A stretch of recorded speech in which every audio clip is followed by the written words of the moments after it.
para sa mga ginhikanan nga hindi pa ready nga pabaliko ng ilang kabataan sa mga eskwelahan o kung sa mga online learning. Pues, pamati kay tagaan ta kamo sang tips kung anong inyo nga himuon o kung itudlo sa inyo nga mga kabataan. Pero antes ina, hinobaan maayong adlaw sa inyo. Kag tani kamo naman ang ara sa maayong nga kahimtangan. Kag madamo gid nga salamat sa inyo nga paglantaw kag pagpadayon nga pagsuporta sa akon nga mga videos. Halong gid kamo dira. Sa last na akon nga video, may ara dito nag-comment. Paano abi kung ang ginikanan wala gid sang may nabalaan sa topic o kung sa lecture sang iya nga bata. Paano niya ina mabuligan? May ara man question nga paano abi kung wala sila sang gadgets nga gamiton para sa ilang nga online learning. Pues, kalma, nugay gid ka mo pang problema. Kining mga online learning, modular learning, do refresher lang ina para nga ipreparar ang inyo nga mga bata. Gani hindi nyo gid pag seryosohon, hindi nyo gid pag problemahon. Kay nang mga teachers, ara lang dira para nga i-guide ang inyo nga mga bata. So kung wala ka mo sang may nabalaan, no gay kordam. Wala pa gani, kalma ka mo. Ano ka mo inyuya? Kalma, relax. Kay mabinuligay kita tanan. Okay? Pero kung do wala gyud siya may nabalaan, hindi na problema. Hindi na ang katapusan ng kalibutan. Gani relax ka mo dira. Kay nga subong tagaan ta kamo sang tips kung anong inyo nga pwede itudlo samtang ang inyo nga bata ara sa inyo nga panimalay. Kay amo niyang basko gagang ila nga kinahanglan.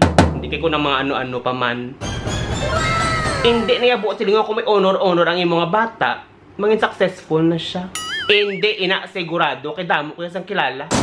Honor-honor sa una tapos subong wala na.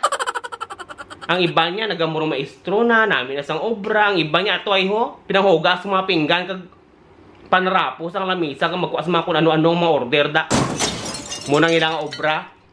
Pasensya lang din. Kiti syempre meron ako sang hindi maayo nga experience sa akon nga classmates. So naghihambalan niya ko kapalmok. Kiti syempre siya ya manggaranon tapos maalam kuno tilang tawa subong na din siya. Ato pinanghugas pinggan kag maghala ka panrapo sa mga lamisa kag kung ano-ano da. Gani. Kung may honor ka man o kung ano, hindi na siya buot silingon nga mangin successful ikaw sa ulihi. Gani, mga ginikanan, pamati ka mo sa akon ihatag sa inyo nga tips kung anong inyo nga dapat itudlo sa inyo nga mga kabataan, ilabi na gid subong ara sa inyo nga panimalay. Una nga dapat nila mabalaan, mangin, mapisan. Dapat may skill sila sa sulod sang balay. Kabalo sila mang limpyo, kabalo sila mang laba, kabalo sila mamalansya o kon magluto. Amo inang kampyon.